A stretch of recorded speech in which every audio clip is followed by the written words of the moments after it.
Blog Talk Radio.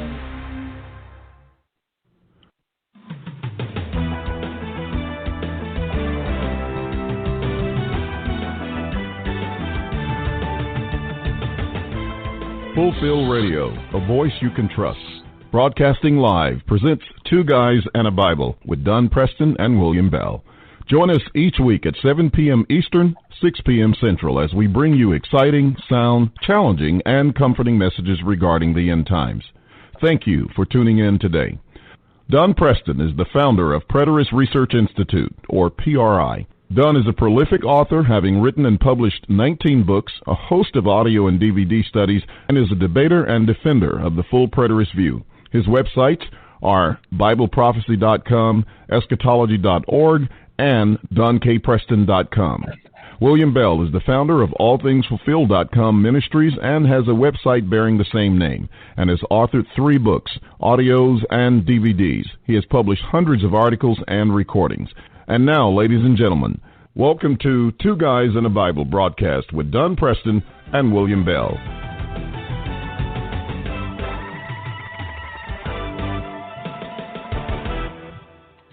Good evening, ladies and gentlemen. Welcome to Two Guys in the Bible right here on Fulfill Radio. I am William Bell, and with me is our illustrious co-host, Dr. Don Preston. Don, how are you doing today? What's happening in your world?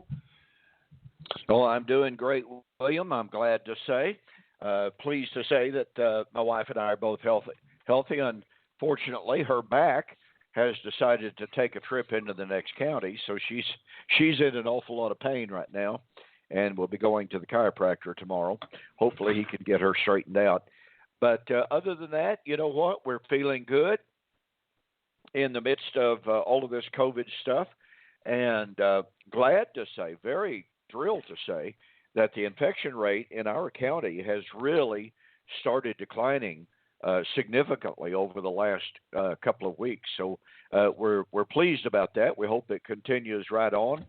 And, you know, the interesting thing about it is, in fact, I noticed it on a couple of trips that I had to make today for running errands.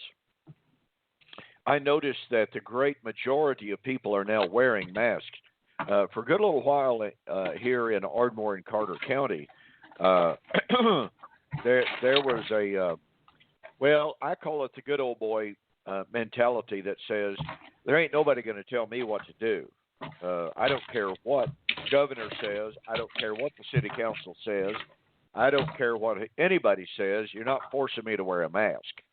And so they didn't. And our infection rates, really, really spiked.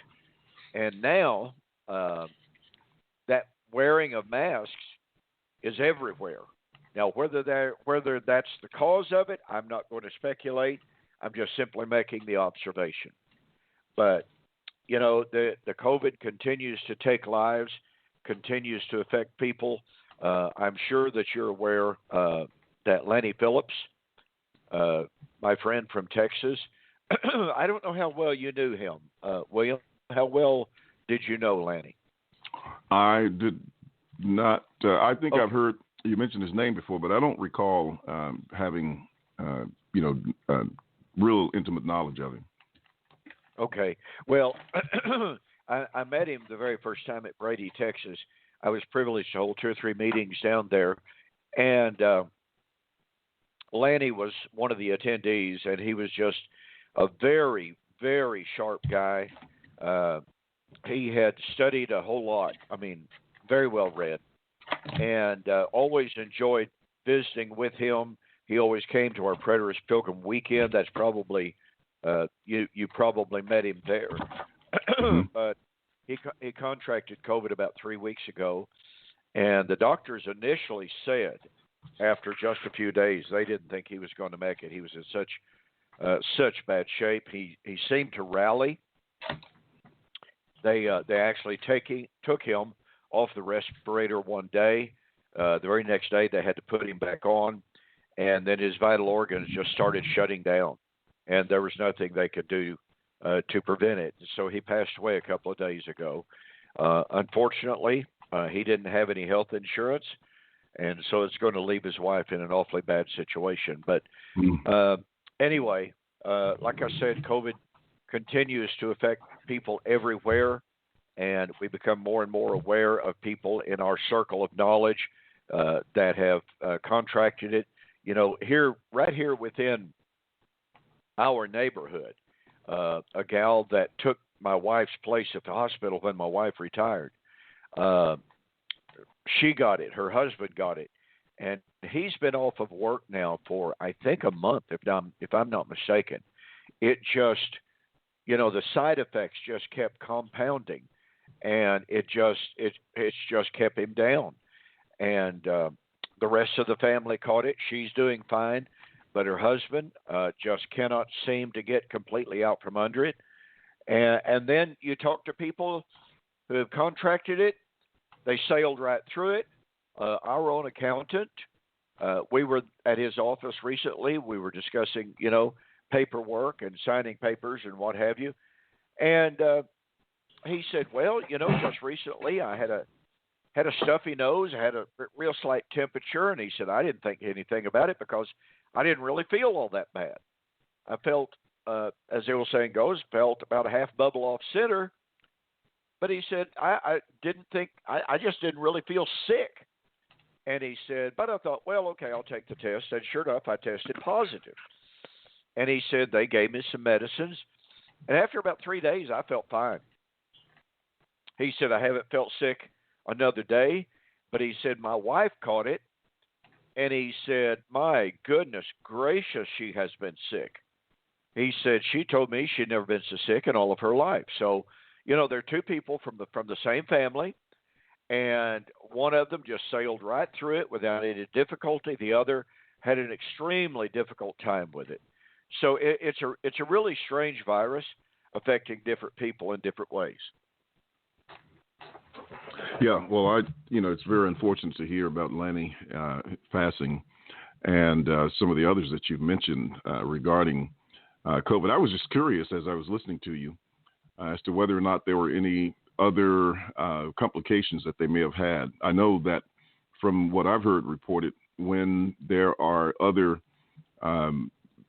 serious illnesses that people have, they tend to succumb to it more readily. And yes. Just wondered if any of them, had, conditions, pre-existing conditions that may have impacted them before. The husband of my wife's friend, he was a big, strapping fellow. To the very best of my knowledge, he was in great health. I'm not aware of any underlying pre-existing health issues that he had. I mean, like I said, he was a big, robust, healthy, super active guy. He absolutely loved to hunt, loved to fish, loved to be just really active in the outdoors. Mm-hmm. I never heard his wife ever mention any kind of underlying health issues. But since he's caught the COVID, I mean, it'll affect him this week one way, and then it seems to affect him another way in another week or so. And it's just really, really affected him in all these different ways. I guess you could say, in a comprehensive manner. It hasn't been just simply respiratory. And so they have really struggled to keep him going. And like I said, he's been off of work for 4 weeks now that I know of, and just simply cannot seem to get back up on his feet, has zero energy. I mean, just zero energy. And so it just gets back to what I said a few moments ago. It's just such a strange disease, and I've told a lot of people here in town, and I told my wife, I said, well, if I catch this stuff, and I hope and I pray that I don't, but I said, you might be making your plans to put me away because, I am in that highest risk element. I'm an old man. I'm 71 years old now, and I've had double pneumonia 13 times. I cannot even count the number of times that I've had respiratory infections, colds, the flu, and so I hate to be a pessimist, but I just don't know how Don Preston would ever get over that stuff if I contracted it.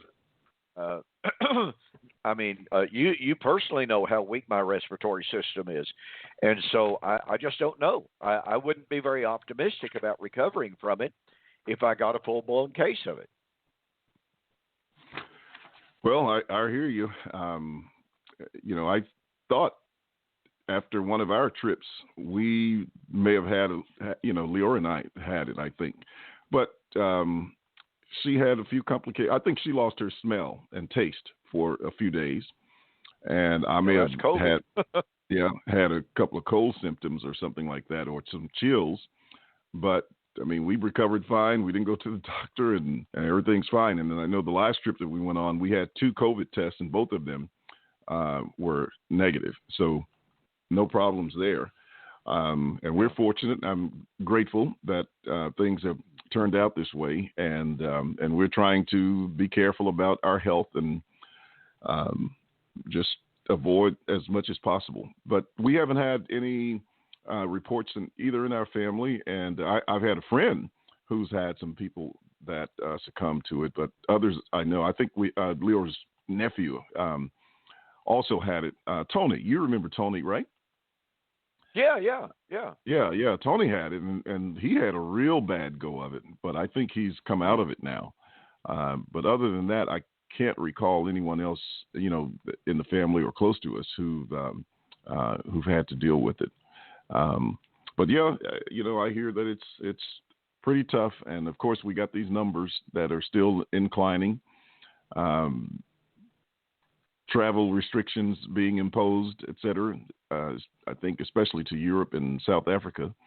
So it's still happening, but fortunately, the recovery rate has been better, as I have understood, than the death rate, and so that's positive. And we just hope and pray that we eventually move out of this in the very near future, hopefully. Well, yes, absolutely. And the mortality rate, as I was discussing with someone here in town just recently, the really good news is, the bad news is it's really mean stuff. It's dangerous stuff. The good news is that the mortality rate from catching COVID is significantly less than 1% of those who contract it. Now, for those individuals that comprise that less than 1% who do pass away, obviously that's tragic. But for the huge majority of people who catch it, then it's not going to be fatal. And I know my wife and we take airborne on a regular basis. I have an acquaintance in the car hobby. His son was one of the major doctors in Dallas, in the entire Metroplex, a very, very highly renowned doctor. And he told his dad, and I was talking to his dad last 2 weeks ago now. I was talking to his dad, and he said that his son was telling him, just take lots of vitamin C, take lots of vitamin D, and I think it was also vitamin B, if I'm not mistaken. And I happen to be doing that. My wife hands me vitamin D, vitamin B, and vitamin C each evening. And if I'm feeling even the slightest bit under the weather, I take a couple of the airbornes, which of course is a very high dosage of vitamin C. And my wife does the same thing. And I take a vitamin supplement every morning and during the day as well. It's called this particular one is called Texas Superfoods. And, they compact something like 50 fruits and vegetables into these capsules. And the main purpose of taking them is to make the immune system strong. So far, so good. Knock on wood, as they say. With taking all of the vitamins, all of the supplements so far, everything has been good.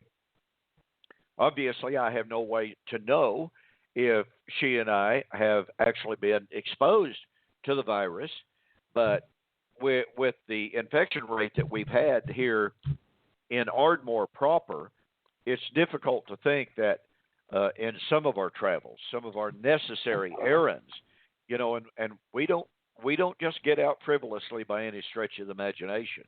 I go into town and I go through the drive through and get food and I bring it home. And we go out once in a while to eat.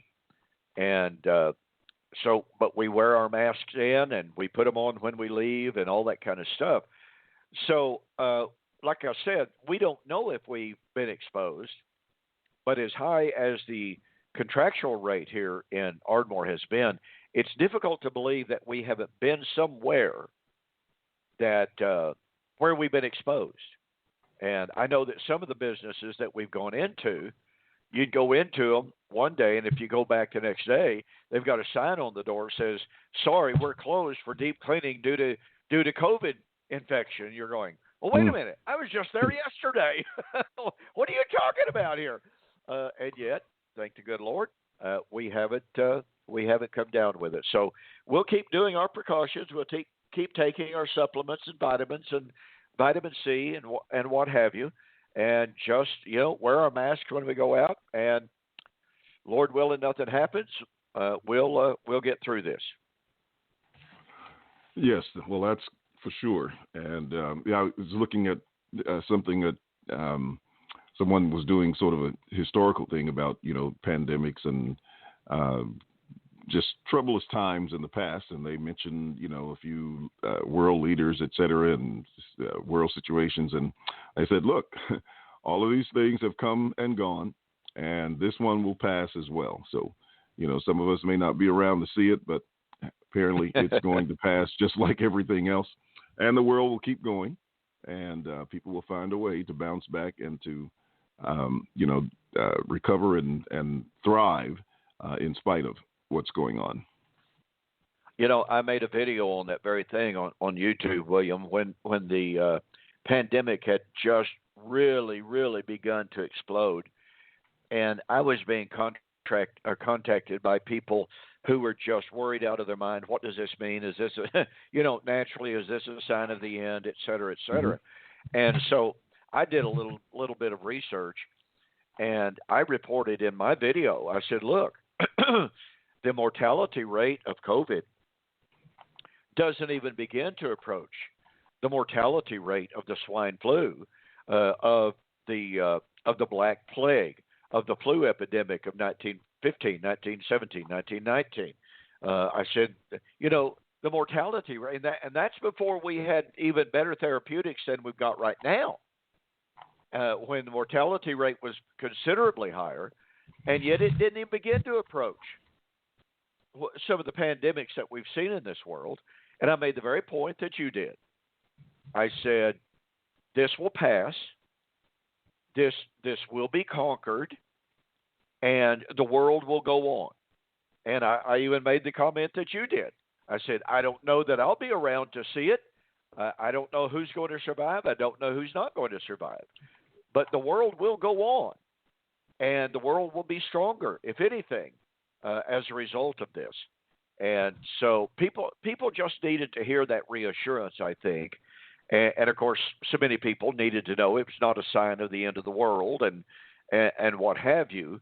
And when you demonstrate the abuse of Scripture that people were guilty of in trying to make this COVID a sign of the end, then it's so aggravating when you see every single thing, seemingly every single bad thing that happens in the world that makes major headlines, that impacts the world. Well, that's a sign of the end. That's a sign the end is near. And you just shake your head and you go, are people ever going to learn? Now, speaking of that, yes, I wanted to, I don't know, and it may be because I've somewhat have been out of the loop and haven't been paying attention to the news a lot. And of course, I know we have all these, these doom, impending doom prophets that, anytime there's some major catastrophe, et cetera, they're there.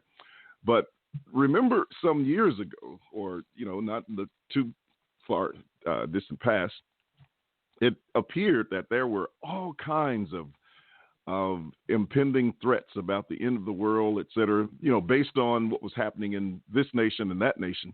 But, Don, we haven't been involved in any wars during the past administration. And I Yeah. haven't noticed as much of anybody claiming that we're on the verge of this or we're on the verge of that. Now, maybe I missed it because I just wasn't tuned into it, was focused another way. But did you notice anything like that? Has it been just raging and on as it normally is? And you know Yeah. who I'm talking about, the people out there like. Oh, sure. I know exactly what you're talking about, and like yeah, I said, the I Hal did Lindsays and the Oh, yeah. what's his name, the from Well, you got Paul Texas. Crouch, and Yeah. you just any number of those guys that every time something happened, they were predicting this is it, and they would write another book and sell another million copies and what have you, feeding on the fear of people. But although, like I said, when COVID began, although I got a lot of emails from people saying, "Is this a sign of the end? What does this mean?" I have to admit, insofar as the public outcry, insofar, and I have to say this, I no longer watch any kind of televangelist. I just can't take it. If they happen to be on as I'm looking for a show, and my wife calls the shows that I like to watch "animals eating animals." You know, I love the nature shows, and I love history shows. I've been just watching YouTube like crazy lately with all the documentaries that you can find on there, and the top 10 archaeological finds, and blah blah blah. So anyway, if I happen to be flipping channels and a televangelist is on, I may listen for a couple of minutes to see what he's talking about, but I just I literally cannot stomach all of their repeated, "This is it, this has got to be the end," etc. And so I'm a little bit like you in that I guess I would have to say I've been a little bit out of the loop insofar as prophecies of the end. The most recent prophecies that I'm aware of were the prophecies of Pat Robertson and a couple of people that I know who are claimed to be preterists. And there were, let me see, Donald Trump was actually on some televangelist program during the campaign, and the host, and I saw just about 5 seconds of it on a YouTube real quick blurb this morning as I was doing some investigation, and this so-called prophet was predicting, just like Pat Robertson did, that God had revealed to them that Donald Trump was going to win the election and he was going to serve a second term. So we all know how that turned out. But anyway, you know what they're saying now, right? You know what the latest is. What's that? His second term is going to be spiritual. Yes, as a matter of fact, I did hear that, and I thought, well, that's typical of the Jehovah's Witnesses and the Mormons and the any number of different people who made predictions and prophecies of a given period of time, and the Lord's going to come in this year and that year or whatever. When William Miller made his prophecy of 1844 and it failed, so he backed up and made the prediction of 1845, and that failed. Well, Ellen G. White steps in and says, well, the Lord was actually just testing his people. The Lord did come, but he wasn't coming in his second coming. He entered into the sanctuary in heaven. That was the coming that William Miller was talking about. And from that, the Seventh-day Adventists sprang up and went on. So, I did hear that just the other day, that Donald Trump is serving a second time, but he's serving it spiritually. And I thought, well, that's typical of false prophets. They have to cover their tracks. They have to preserve their name and their reputation. But for anyone who has half sense, and I'm really not trying to offend anyone, but anyone who listened to those prophecies knows that's not what they said, and it's not what they meant. So, I literally do not understand people who continue to listen to people, these false prophets, who make their predictions. Their predictions do not come true. And how many times, William? I should have been keeping count. But how many times during the years has Pat Robertson made one prediction after another that has failed? And when they failed, he just went silent. Not another word was ever said about them. He didn't even make the kind of excuses that he's making about this failed prophecy. He just simply didn't mention them anymore. And yet people just keep tuning in and sending their money. Like I said, I'm at a loss to understand that kind of blind, naive gullibility. And as a segue to that, I've been interacting with Mormons lately on YouTube videos, and I have just been so saddened by the gullibility of the people that are on there. Honestly dedicated people, honestly sincere people, and yet when you present evidence that Joseph Smith was a liar, that Joseph Smith was a fake and a fraud. After all, he pleaded guilty in a law court to fraud, and he paid a fine for fraud. Point that out. They literally, completely, and totally ignore it. It's like you never pointed it out. And, I shared some things with a Mormon lady on a YouTube video this morning telling me about her testimony that Mormonism is not a cult. And I shared with her some personal experiences that I've had very personally when studying with Mormons who were converted and who felt in fear of their lives for converting, and who subsequently literally disappeared. And I won't go into all the details, but this I studied with this lady. I baptized this lady myself. And she told me, and again, not to go into too much detail, this lady told me that when it got out that she had left the Mormon church, that they would, quote, "They will come for me and take me away," unquote. And I was like, what are you talking about? She said, exactly that. They will come for me in the middle of the night. They will take me away. And I said, are you talking about killing you? And she said, a very good possibility. And I'd read about the Danites, a hit squad in the Mormon church that killed people back in the 19th century. And so I knew a lot about the violent past. And this lady, after I baptized her, literally disappeared. Her car was still there. Her house was empty. She disappeared.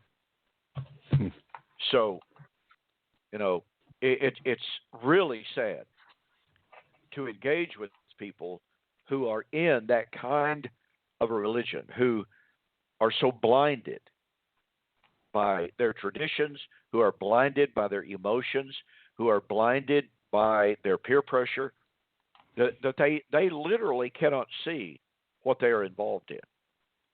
And we just have to sympathize with people like that.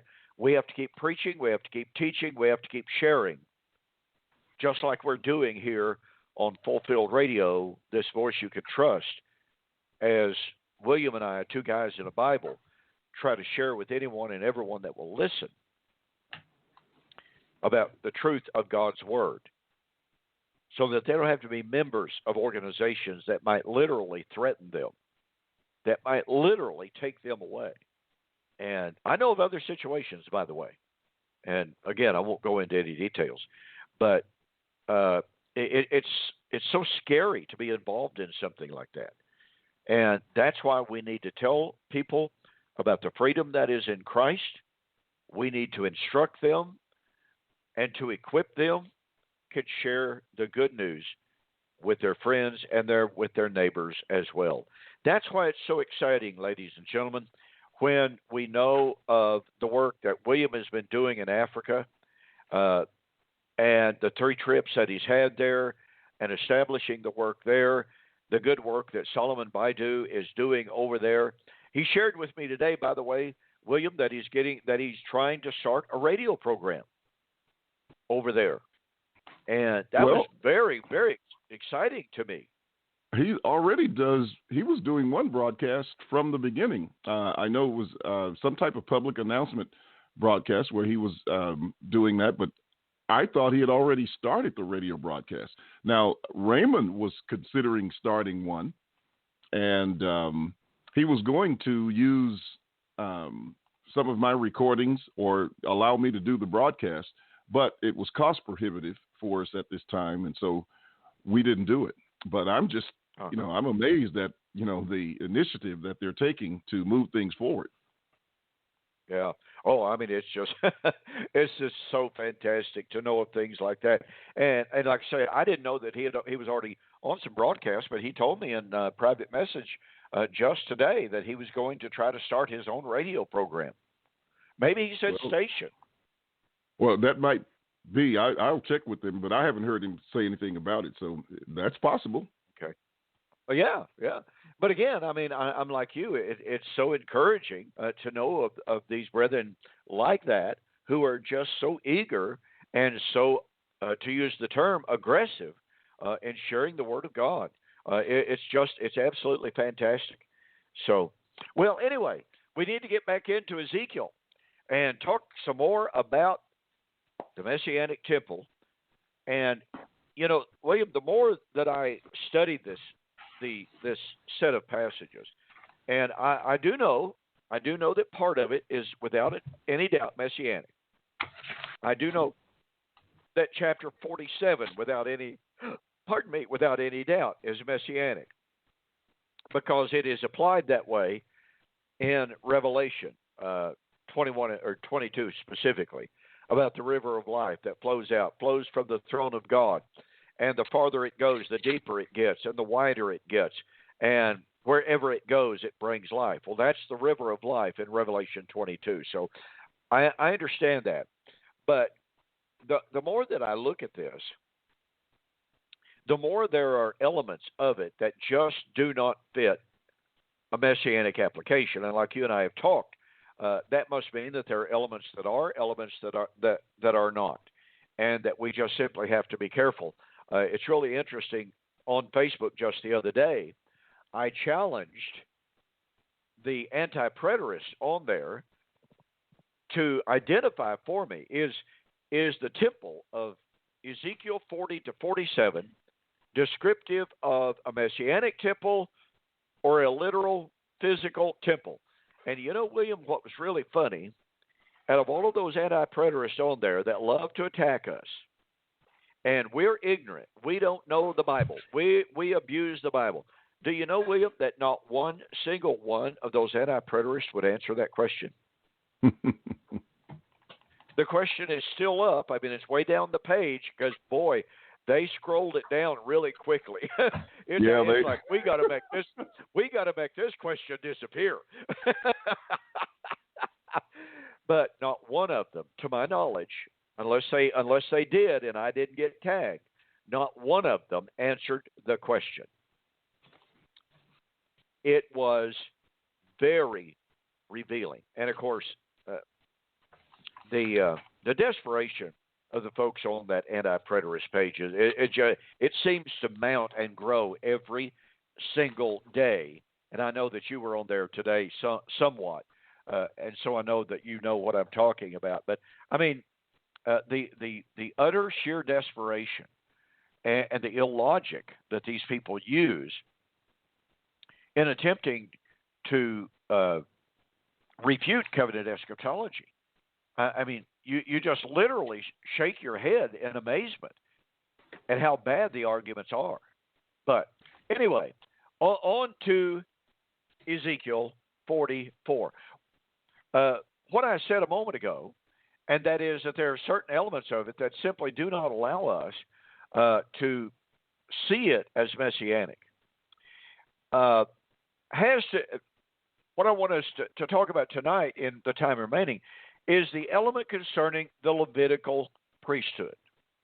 Now, this discussion, insofar as the priesthood goes, begins in chapter 44:10 and following.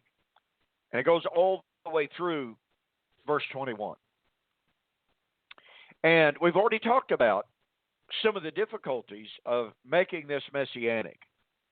And tonight I want to talk about another one of those difficulties.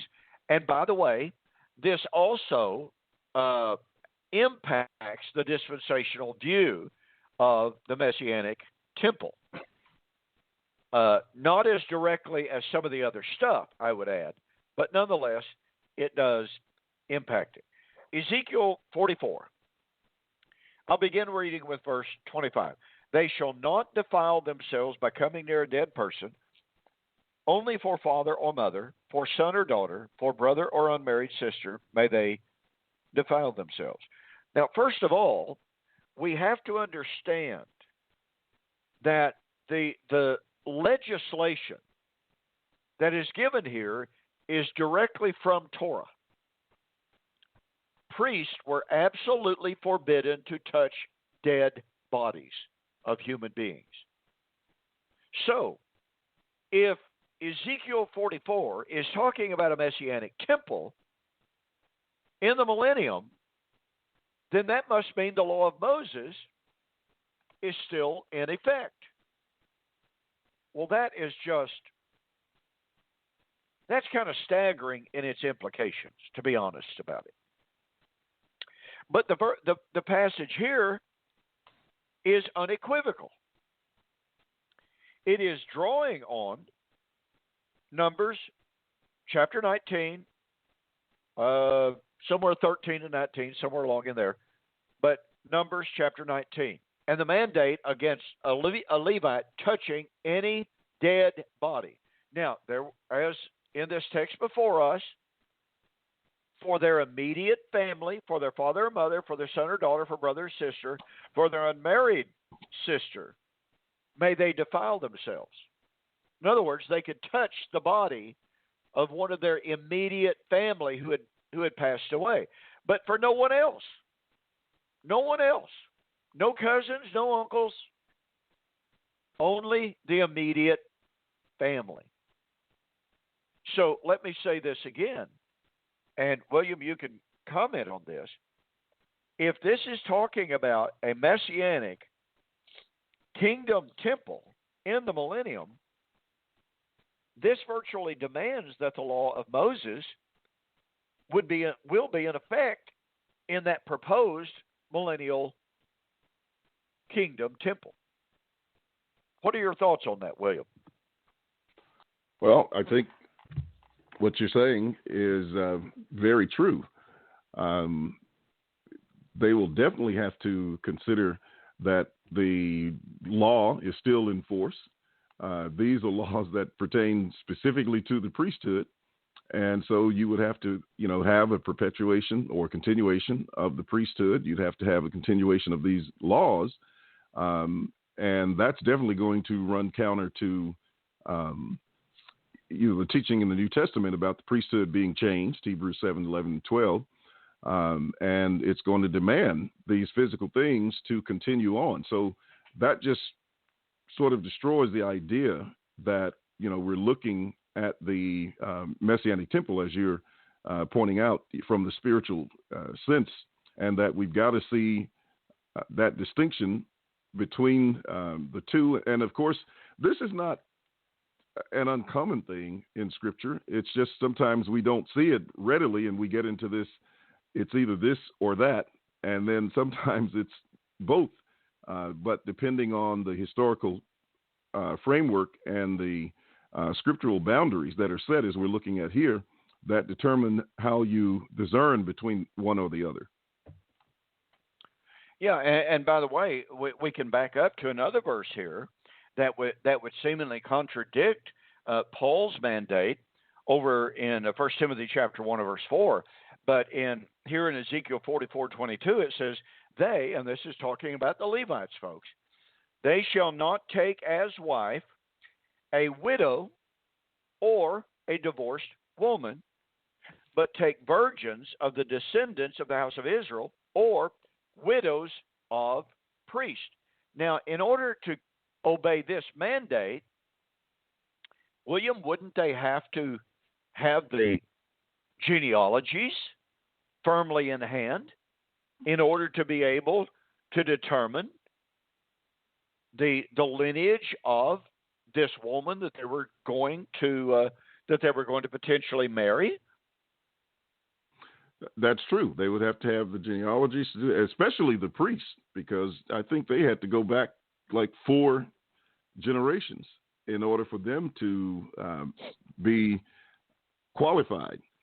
But nevertheless, they would have to do that. But at the same time, then, if we're going to put this in the new Messianic temple, that's going to create some issues with just marriage in general. But nevertheless, that definitely would be the case. And so Paul said in 1 Timothy chapter 1 and verse 4, give no to genealogies and endless discussions. Well, if all sorts of problems raise themselves here, and that is, give no heed to genealogies. Okay. Well, in the first place, today there are no Jewish genealogies. Now, this is rather interesting, and that is that so many of the people in Israel today, they claim to be of a given tribe. My friend in Israel, with whom I correspond on a very regular basis, just within the last 3 weeks, he told me of an incident in which he was somewhere and he got in a conversation with a gentleman who claimed to be a black Israelite, a Hebrew Israelite, and he claimed to be of a given tribe. And he said he asked the fellow how he knew that. And this is what I found ironic. And he said the fellow couldn't produce the fruit. And he said, then I told the fellow, well, I happen to know that I'm a Levite. My great-great-great-great-great-great-grandfather was a Levite, going all the way back for 2,000 years. And as I sat and read it, I thought, well, you challenged the black Hebrew Israelite guy.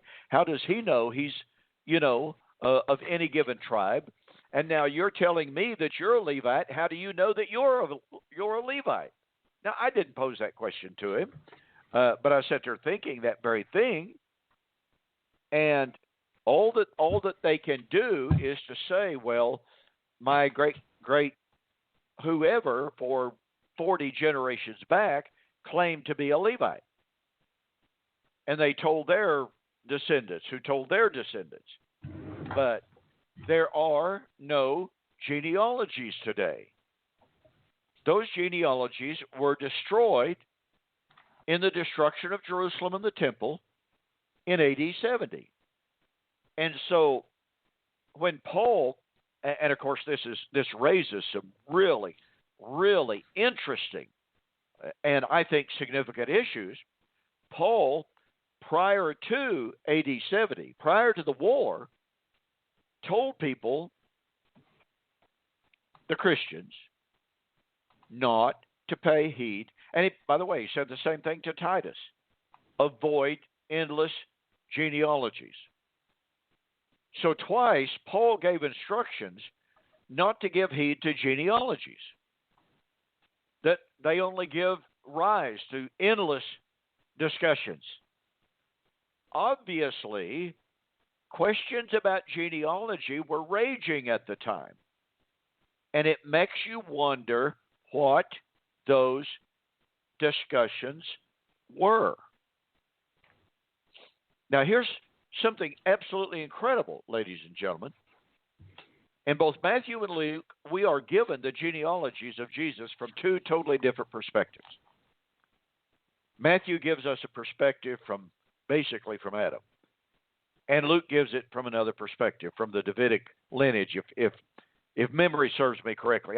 I freely confess, folks, when it comes to genealogies, Don Preston is about as dumb as a rock.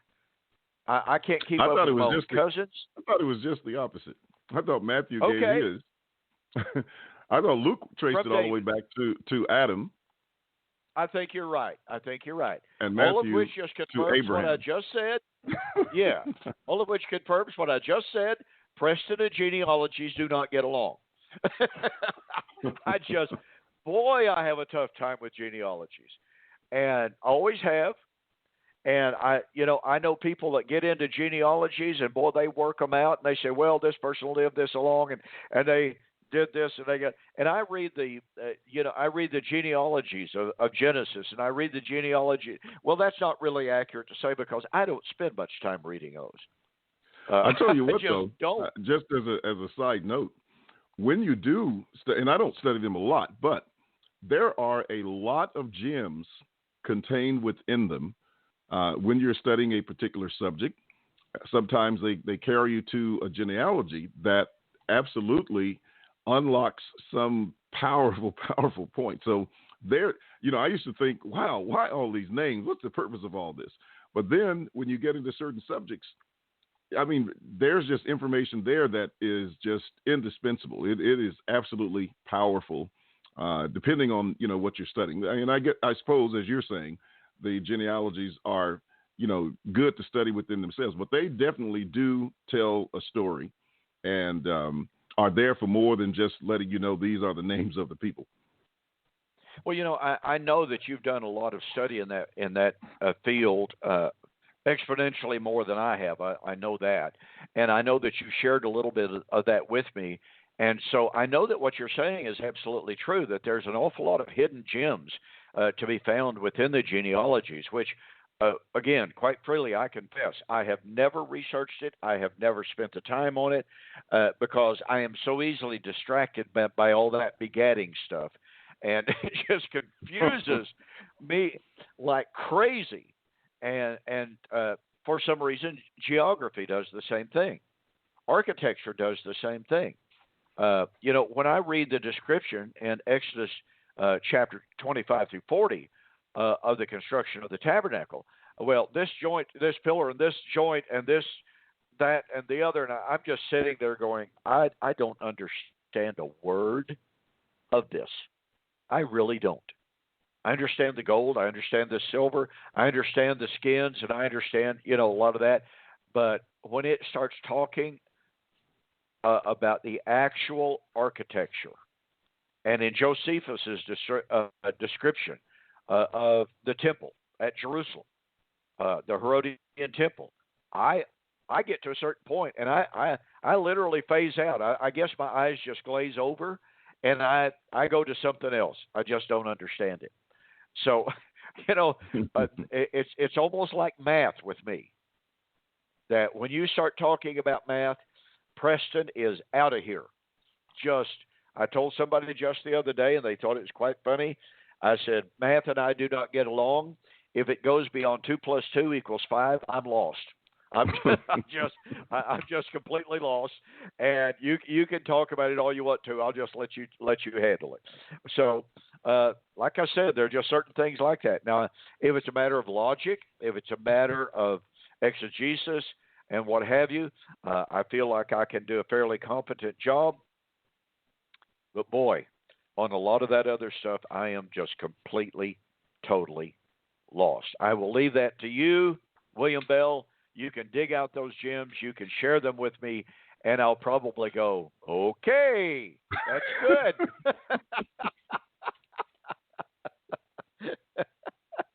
Oh, goodness. So anyway, back to the point here in Ezekiel.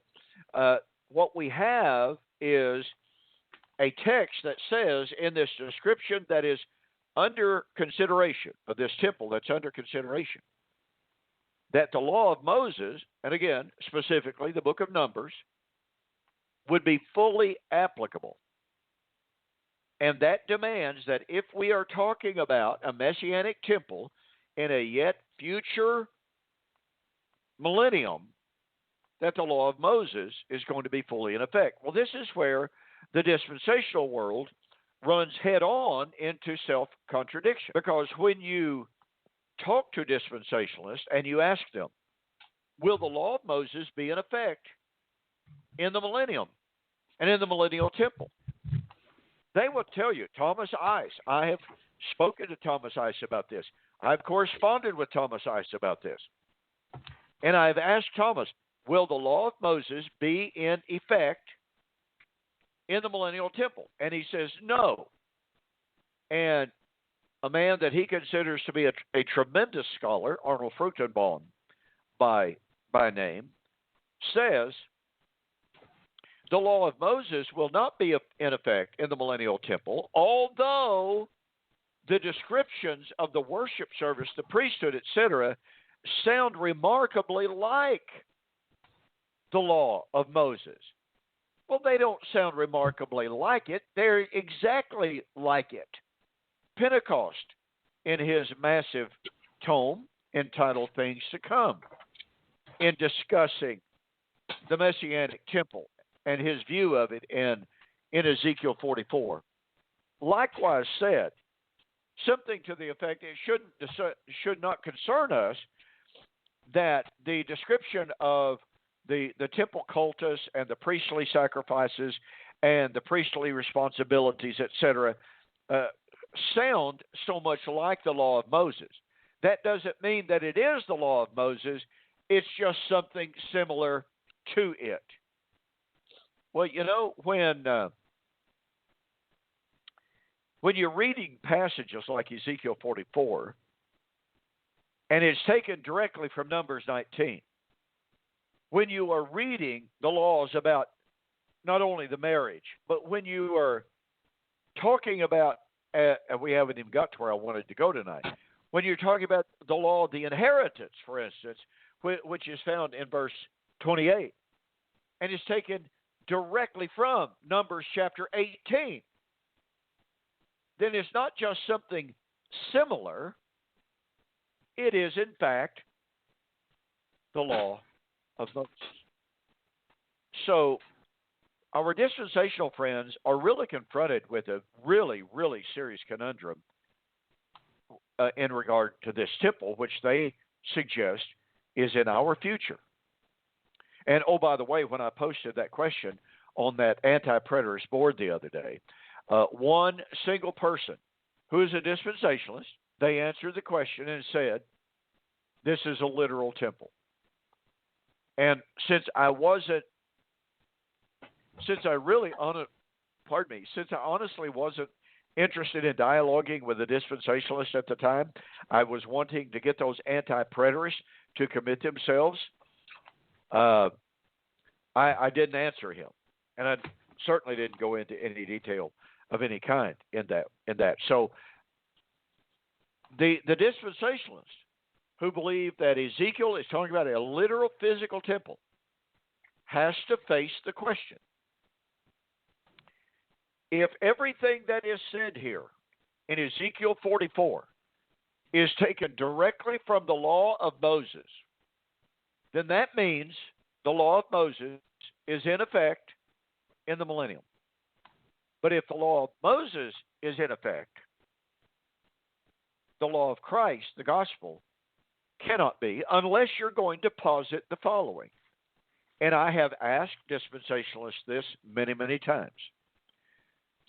If the law of Moses is in effect, is it for the Jews and the Jews only? And is the gospel in effect at the same time? And is the gospel in effect for Gentiles only?